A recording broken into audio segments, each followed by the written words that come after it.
assentado sobre o trono e a orla do seu manto enche o céu. Eu vejo o Senhor assentado sobre o trono e a orla do seu manto enche o céu. Meus irmãos, a paz do Senhor. Parabéns, irmã Elilde. Os demais aniversariantes. E como dizia o saudoso pastor João Barbosa, crente não fica velho, né?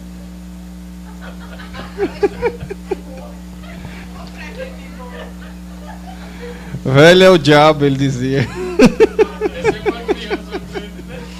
E Jesus disse que qualquer que não se fizer como uma criança, né? Que na verdade a velhice é um estado de espírito, né? Tem pessoas com 30 anos, 25 anos, que o espírito está caducando. Não diz coisa com coisa. Sofrendo de mal de Alzheimer espiritual. Exatamente. Toda vez que eu leio uma reportagem, eu sempre digo a Jesus, eu não quero envelhecer, ficar velho, como muitos velhos que eu vejo por aí. Né? Toda vez que eu vejo a reportagem de um velho que com 80 anos, 85 anos, está lá recebendo um diploma de direito ou alguma coisa, para mim é uma alegria. Significa que para essa pessoa a idade não acabou com a esperança de viver, de vida. E a gente tem que ser assim. Claro que de outra forma, né? A Bíblia diz que aqueles que esperam no Senhor renovarão as suas forças, né? Correrão e não se cansarão, andarão e não se fatigarão. Meus irmãos, desculpa o atraso, mas graças a Deus a gente chegou. Isaías 41, queria deixar esse versículo para os irmãos, conversar um pouquinho com os irmãos hoje. Nosso pastor não está aqui, mas se Deus quiser, sábado ele vai estar aqui com a gente. Isaías 41, versículo 6. Quem achou pode ler.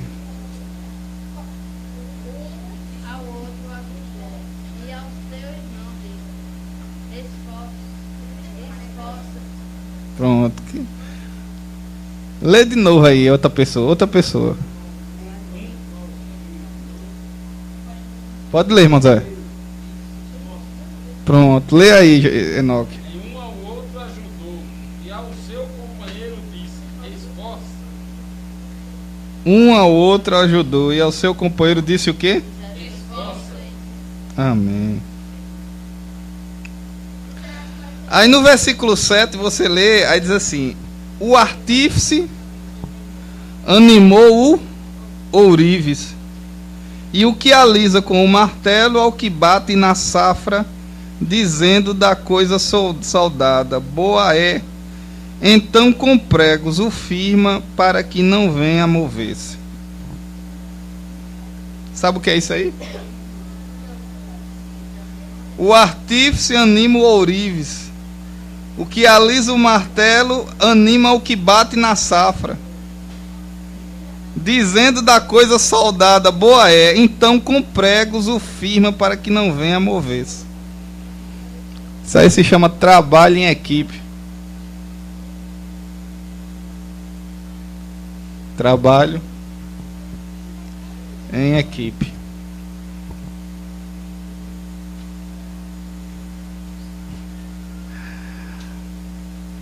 Interessante que Deus, sendo absoluto,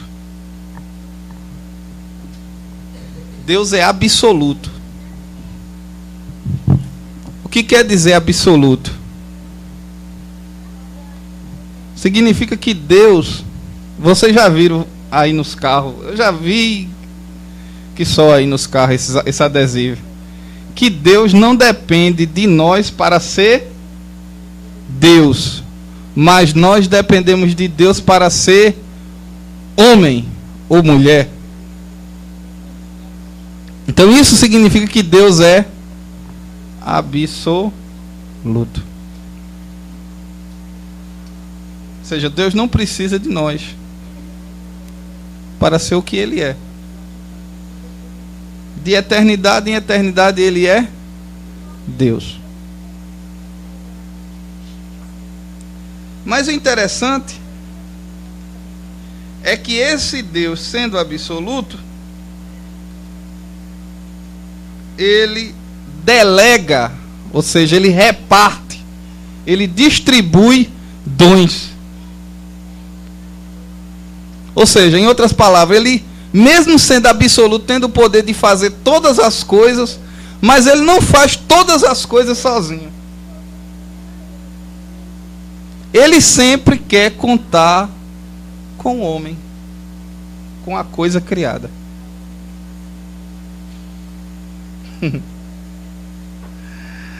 Abra aí no livro de Gênesis, capítulo 1. Versículo 26. E disse Deus: façamos o homem à nossa imagem, conforme a nossa semelhança, e domine sobre os peixes do mar, e sobre as aves do céu, e sobre o gado, e sobre toda a terra, e sobre todo réptil que se move sobre a terra. Veja só, e disse Deus.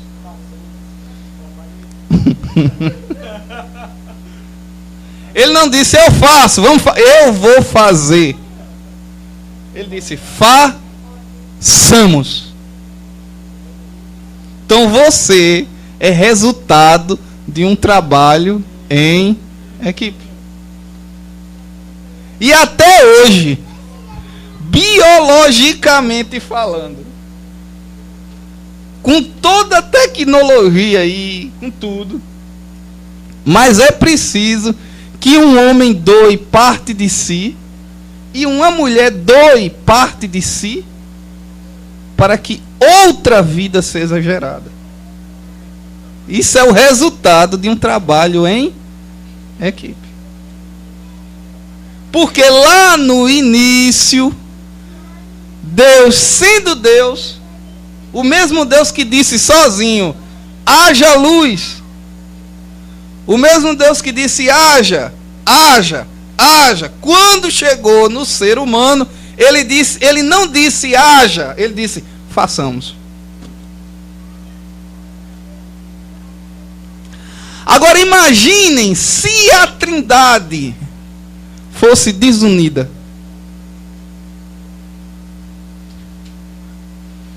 Imagine se Deus Pai dissesse eu quero o homem assim.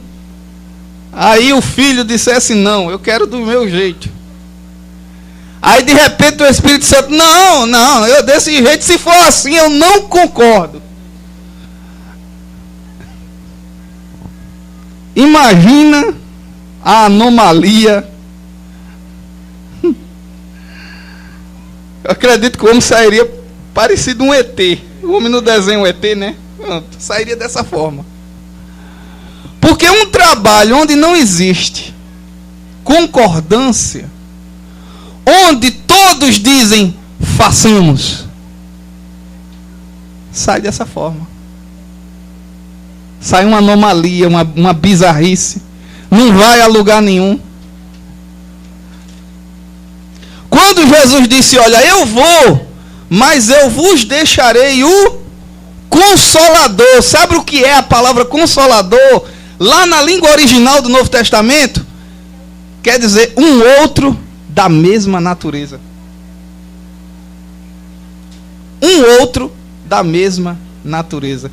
E Jesus disse, ele não falará de si próprio, mas falará daquilo que ouviu e confirmará as palavras que eu disse a vocês. Então o Espírito Espírito Santo fala na igreja e faz na igreja exatamente aquilo que Jesus, se pessoalmente, fisicamente estivesse na igreja. É a mesma coisa que ele faz.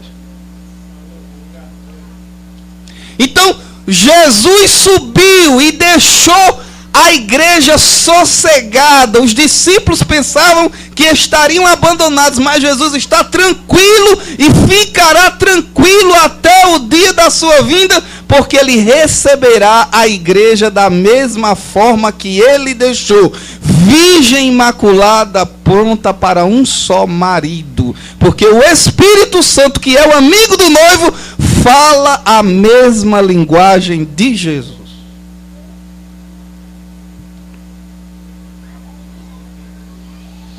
Façamos.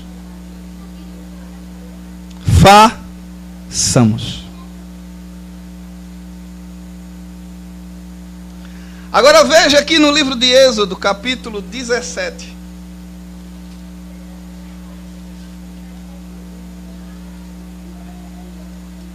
Eu dei um exemplo do que é em cima.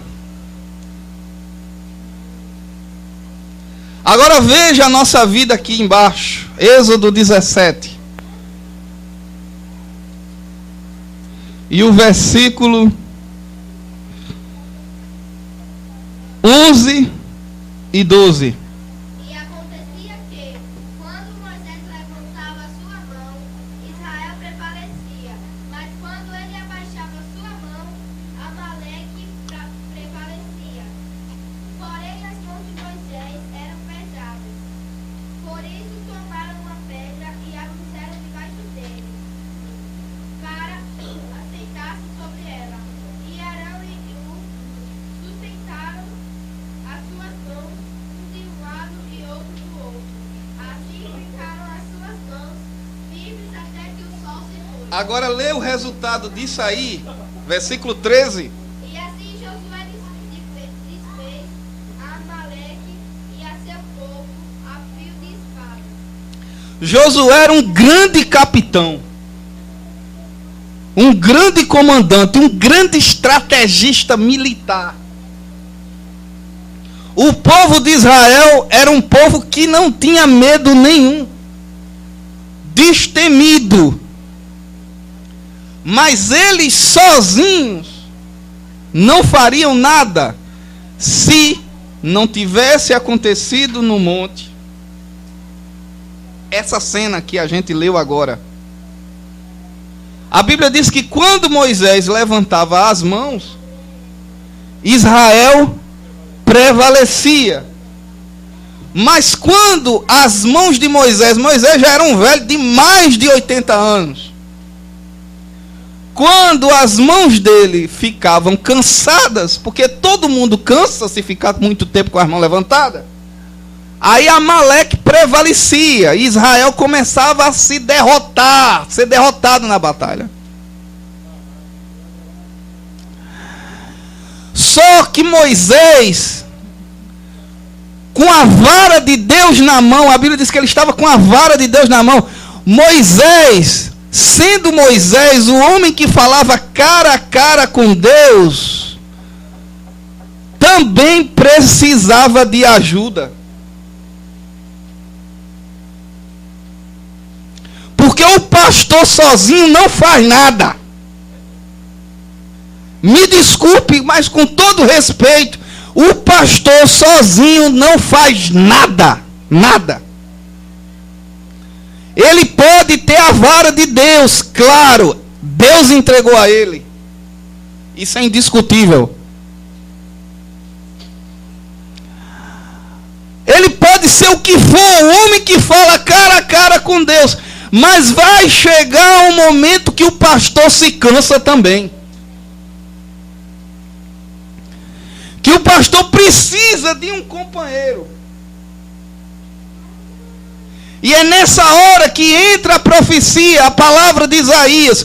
Um ao outro ajudou. E os companheiros de Moisés viram que Moisés sozinho não conseguiria levar.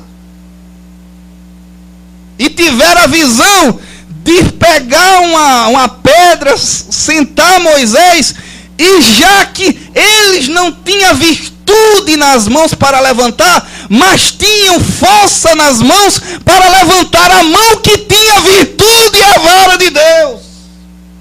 Glória ao nome de Jesus.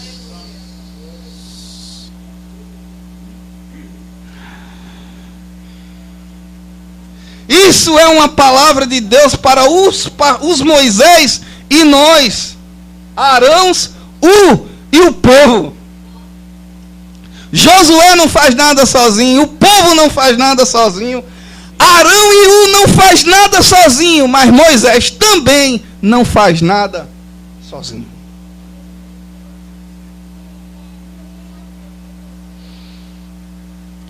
Às vezes a gente não tem sucesso nas coisas, nos projetos, nos planos que a gente pensa em fazer,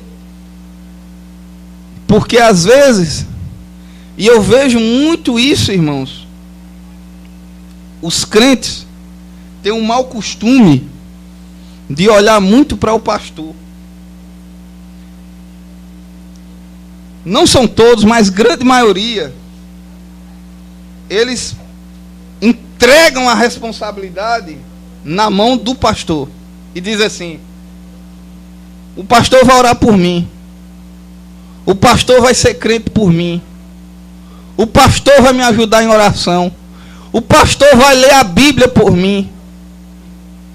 Não adianta, minha irmã, meu irmão, o pastor ir na tua casa, falar a palavra, orar por você, se ajoelhar, chorar por você, dar uma palavra. Se você, dentro de casa, junto com Arão ou junto com não fizer a sua parte, não adianta. O pastor não vai viver o seu casamento por você, o pastor não vai viver a sua vida cristã por você. Ele pode até orar por você, mas se no final não é só um ao outro ajudou, não. A Bíblia diz: e cada um disse ao seu companheiro, esforça-te. Se no final você não fizer isso, o pastor vai morrer de orar, vai morrer de pregar, vai falar, e não vai acontecer nada. Eu sei que tem gente que diz: ah, mas eu estou na igreja, parece que a minha vida está pior do que antes.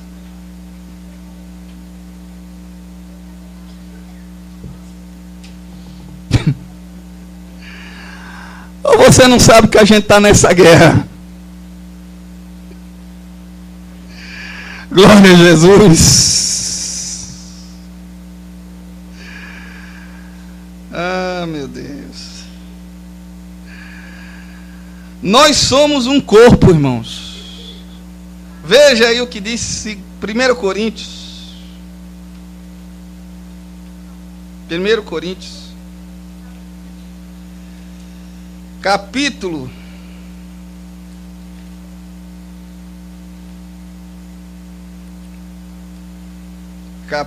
12.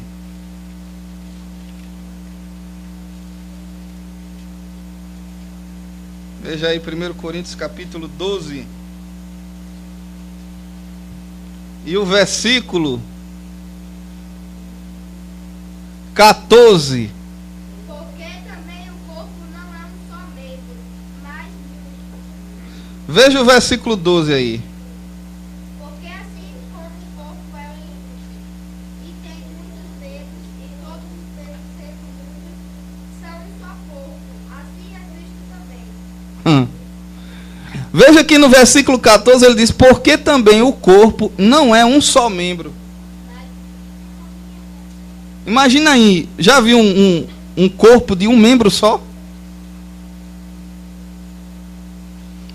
Imagina de repente, isso acontece em desenho animado.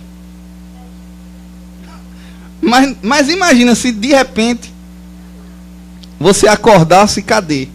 Você passasse a mão na cama assim e procurar sua perna. Aí daqui a pouco você vê sua perna sozinha andando dentro de casa.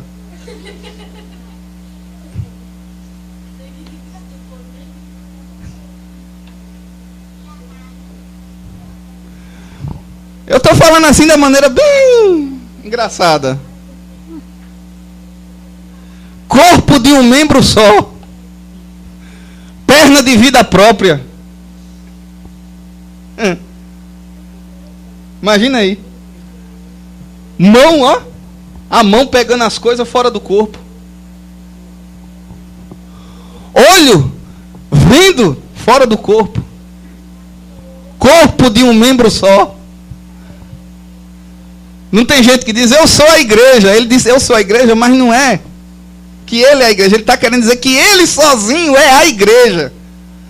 Não, meu irmão, você ainda é membro. Se você quiser ser da igreja, você ainda é um membro. Você não é a igreja. Porque a igreja é um corpo. E não existe um corpo de um membro só. Então você não vive fora do corpo. Sua perna não vai para onde ela quer ir. Ela não tem vida própria. A menos que você... No dia que ela quiser ter vida própria, pode ter certeza, é gangrena, vai ser amputado, vai virar preto, vai jogar fora. Porque quando um corpo adoece, pode ter certeza, ele é amputado, é cortado. É cortado. Porque prejudica o resto do corpo. Se ele ficar, ele prejudica, contamina tudo. Tem gente que, se duvidar, corta até. Porque aquele membro, se faz isso, não é para salvar o corpo daquele membro que está contaminado. Então a primeira coisa que a gente vê aqui é que não existe um corpo de um membro só.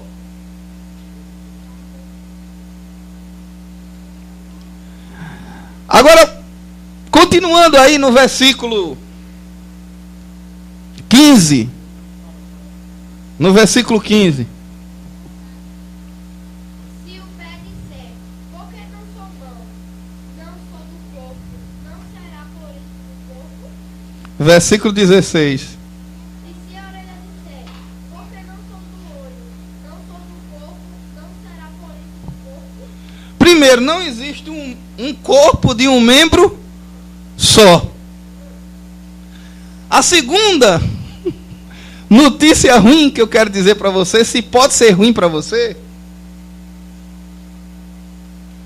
é que você não escolhe o membro que você quer ser no corpo.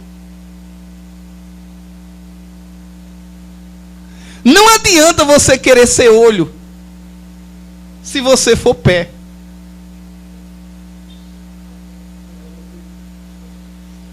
Não adianta você querer ver com o pé, porque você não vai ver. O pé não foi feito para isso. Não adianta você querer ser boca se você é osso. Osso não vai falar. E nem por isso, porque você não é aquilo que você deseja ser, isso significa que você está fora do corpo.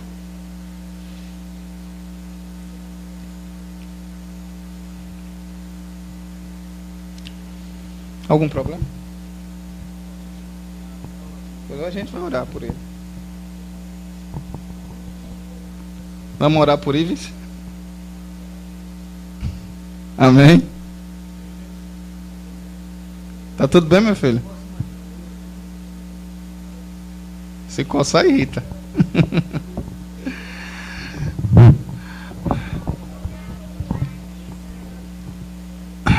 Meus irmãos, vamos continuar aqui. Então, se às vezes a pessoa quer ser um pregador, mas ele não vai ser, porque o membro, ele não foi chamado para aquilo no corpo. Às vezes ele quer louvar a Deus cantando, mas ele não vai. Veja só o que eu estou dizendo, louvar a Deus cantando. Porque existe louvar a Deus de várias formas. Até mudo, surdo, louva a Deus. com a alma. Porque louvar é com a alma, é diferente. Cantar é com a boca, mas louvar é com a alma.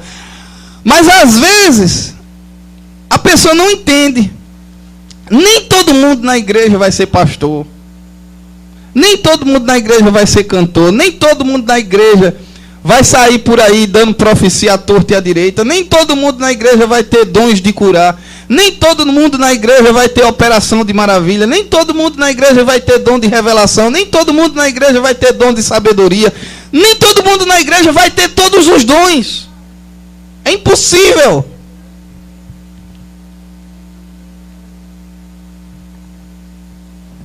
E eu digo a vocês, essas pessoas que ficam no banco, caladas, muitas das vezes, sem dizer nenhum amém, sem emitir nenhuma opinião, eu quero dizer a vocês, nunca diga que essas pessoas não fazem nada. Porque se elas estão aqui, é porque elas fazem alguma coisa no corpo. Elas são membro do corpo. Vamos orar por Ivens, bora? Enoque, vem orar por ele aqui.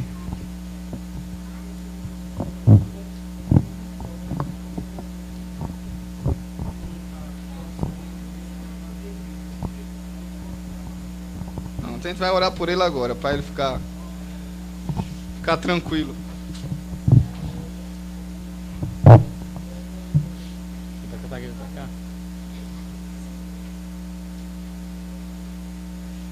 Agora é hora da gente juntar o corpo, né? É, agora é hora de juntar o corpo, né? Porque tem uma parte do corpo que está com probleminha. E a gente não quer que esteja, né? Então vamos começar a colocar em prática. Vamos orar por ele, né? Maravilhoso Deus, eterno Pai, estamos aqui, Senhor, na Tua presença, sabendo, Senhor, que nós vamos usar a nossa fé neste momento, Pai. Queremos Te entregar a vida do Teu Filho em Tuas mãos, a vida de Ives, ó Pai. Esta enfermidade que apareceu agora no olho dele, Senhor. Que Tu venha, Pai, com Tua providência neste momento. Usa, Senhor, as nossas orações para que possa chegar ao Teu santuário, ó Pai, e que Tu possa responder da melhor forma possível e conforme a Teu querer e Tua vontade. Fica, Senhor, com Teu Filho, e nós Te oramos já acreditando, ó Pai, que ele vai ter uma melhora e que nada possa acontecer com o seu olho. Em nome de Jesus nós Te oramos. Amém.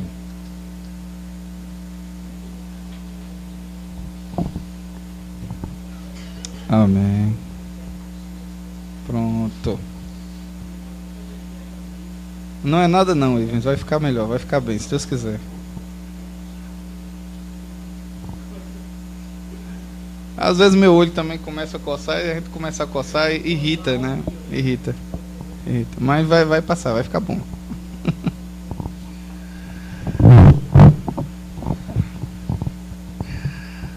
Amém. Então, irmãos, não adianta a gente querer ser aquilo que a gente não é no corpo. É como Davi, quando foi para enfrentar o gigante, lhe ofereceram uma roupa de soldado, mas ele nunca tinha vestido roupa de soldado. A roupa dele era de pastor. E a roupa não era de qualquer soldado, era do soldado rei Saul. Mas a Bíblia diz que ele vestiu e se sentiu incomodado porque ficou desajeitado nele. Ele disse: eu não uso esse tipo de ferramenta. A Bíblia diz que ele passou no ribeiro e pegou 5 pedras. Então você, como membro do corpo, você não vai vestir a roupa de outra pessoa, você não vai querer seu olho, você não vai querer seu pé, você vai lutar no corpo com as armas que você tem, com aquilo que você é. Até a unha tem função no corpo. Até a cera que você tira do ouvido tem função. Tudo no corpo não é por acaso, tudo tem um porquê.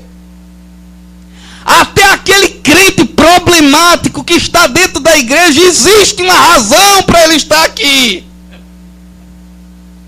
É para que os fortes suportem os fracos. Glória ao nome de Jesus. E para que pelo amor dos fortes o fraco seja salvo.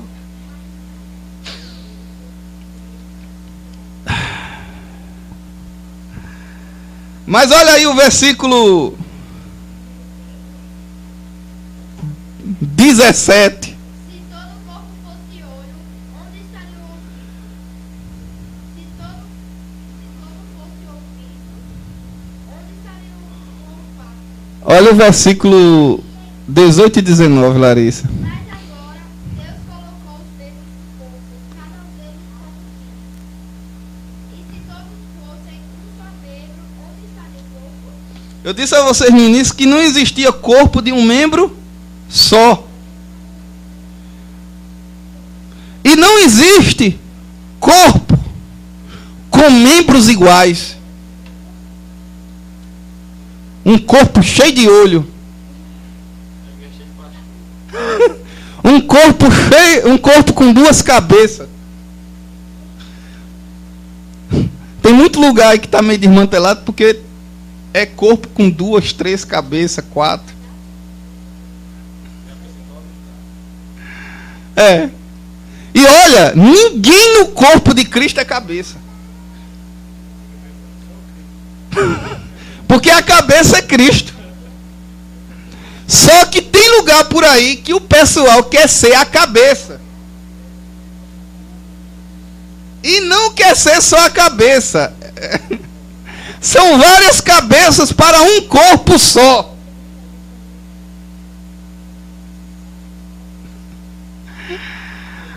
O problema da gente estar vendo, irmãos, tantas igrejinhas, igrejolas, tantas portas abertas por aí, não é chamada de Deus, não é vocação, não, irmão. É porque é muita cabeça para pouco corpo. Como alguém dizia, um ditado, é muito cacique para pouco índio. É muita gente querendo mandar, sem querer primeiro ser mandado, sem querer primeiro obedecer. É muita gente que acha que porque tem uma coisinha a mais, já não deve mais satisfação a ninguém. É igreja de tudo quanto é nome. Igreja da muriçoca, igreja da mosca, igreja da bola de neve, igreja do puleiro dos anjos, é igreja de tudo quanto é jeito.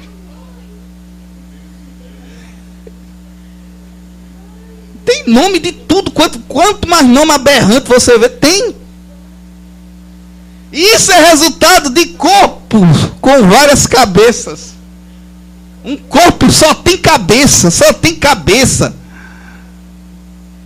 Não é? Corpo só tem cabeça, aqui só tem cabeça. Ninguém quer, é uma guerra. Cada um quer fazer o que quer fazer e acabou, é tudo cabeça. Quando a Bíblia diz e quando nós sabemos que o corpo trabalha para que os membros na sua unidade uns ajudem os outros. Fazer que nem a história, né? Dizem uma história aí, né? Que o pé, a cabeça, a boca se rebelaram contra o estômago. E resolveram não querer mais trabalhar porque só o estômago recebia a comida. Né? Mas aí eles concluíram que quando eles pararam de trabalhar para o estômago, cadê a força do pé para andar? Cadê a força da cabeça para raciocinar? Porque é o estômago que faz a trituração do alimento. Então, irmãos, aqui não adianta você dizer com raiva, não, eu não vou fazer, eu não vou trabalhar, porque se eu trabalhar eu vou beneficiar fulano que não gosto dele. Não, irmãos, glória ao nome de Jesus. Se você agir dessa forma, você é que está morrendo. Porque quando fulano que não gosta, que você não vai com a cara dele, trabalha no corpo, ele não está trabalhando para ele. Mesmo se ele não quiser, ele está trabalhando para você também. E quando você, vice-versa, quando você que não gosta de fulano, trabalha no corpo também. Glória ao nome de Jesus. Então não tem nem como ficar com raiva. Crente nem pode ficar com raiva um do outro. E agora eu vou ler esse versículo para a gente terminar.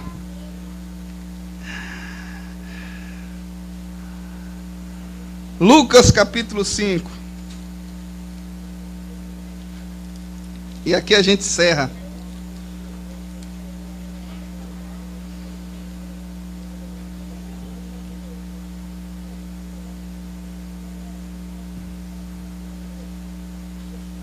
Lucas capítulo 5, versículo 5 ao 7.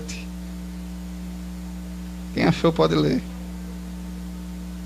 E respondendo Simão disse-lhe: Mestre, havendo trabalhado toda a noite, nada apanhamos, mas sobre tua palavra lançarei a rede. Versículo 6 e 7. E fazendo assim, colheram uma grande quantidade de peixes, e rompia-se a rede, e fizeram sinal aos companheiros que estavam no outro barco, para que os fossem ajudar. E foram e encheram ambos os barcos, de maneira tal que quase iam a pique. Ninguém tinha pegado nada. Trabalharam a noite toda e não apanharam nenhum caico. E já comeu caico aqui, sabe, né? Como é? É. Tem uns que só dá para colocar no buraco do dente furado, tão pequeno que é. Não pegaram nenhum caico. Sem Jesus você não pega nenhum caico. Trabalha a noite toda. Aí de repente Jesus chegou e pegou emprestado o barco de Pedro e afastou-se da praia e disse: Pedro, lança a rede no mar alto. E Pedro disse: Senhor, a gente trabalhou a noite toda, mas segundo a tua palavra lançaremos a rede. E a Bíblia diz que quando Pedro lançou a rede, quem sabe até no mesmo lugar que eles estavam lançando a rede a noite toda, e não pegava nada. Mas a diferença é porque Jesus estava no barco. A Bíblia diz que a rede pesou. Só que o que eu acho interessante é o que diz no versículo 7. Que a Bíblia diz que no versículo diz assim: colheram uma grande quantidade de peixes e rompia-se-lhes a rede. Quer dizer que a rede estava praticamente se rasgando. Mas no versículo 7 eles diz assim: e fizeram sinal aos companheiros que estavam no outro barco, para que os fossem ajudar, e foram e encheram ambos os barcos de maneira tal que quase iam a pique, quase iam. Mas veja só, Pedro estava aqui com todos os peixes. E o outro barco estava vazio. Imagina se Pedro fosse um mão de vaca. Como a gente diz, um murrinha. Daquele tipo que prefere que a rede se rasgue, que ele perca um bocado de peixe, mas não divide com ninguém. E tem gente assim na igreja. Isso aqui que eu estou falando é em relação ao resultado que nós estamos esperando obter de fora para dentro. Porque não é só a nossa vida aqui, mas a nossa vida quando a gente for colher, porque nós somos pescadores de homens também. E é mais difícil pescar homem do que pescar peixe. Peixe não pensa. homem pensa, é difícil, é diferente. É só pelo Espírito Santo. Agora imagina, Jesus, o barco de Pedro agora cheio, a rede quase se rasgando. E agora a Bíblia diz que Pedro faz sinal para o outro barco, que estava vazio, para que eles viessem ajudar.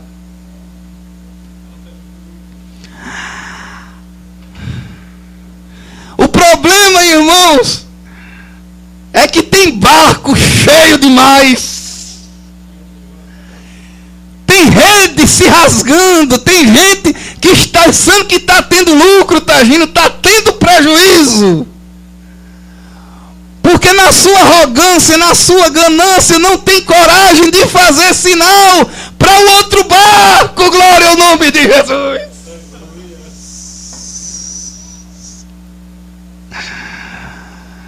Eu não suporto e não vou concordar, e até o fim da minha vida vou ser contra essas divisões que existem no nosso meio.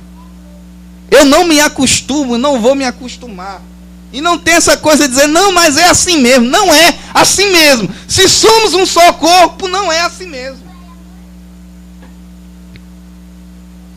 Quantos barcos a gente tem aqui? E por que quando a gente recebe o milagre de Jesus, a gente diz, não, Jesus só está no meu barco. Jesus não é obrigado a estar em todos os barcos. Momentaneamente ele estava no barco de Pedro. Mas se você fizer sinal para alguém que está com o barco vazio, significa que ele também vai participar do milagre. Não é obrigatório Jesus estar fisicamente em todos os barcos.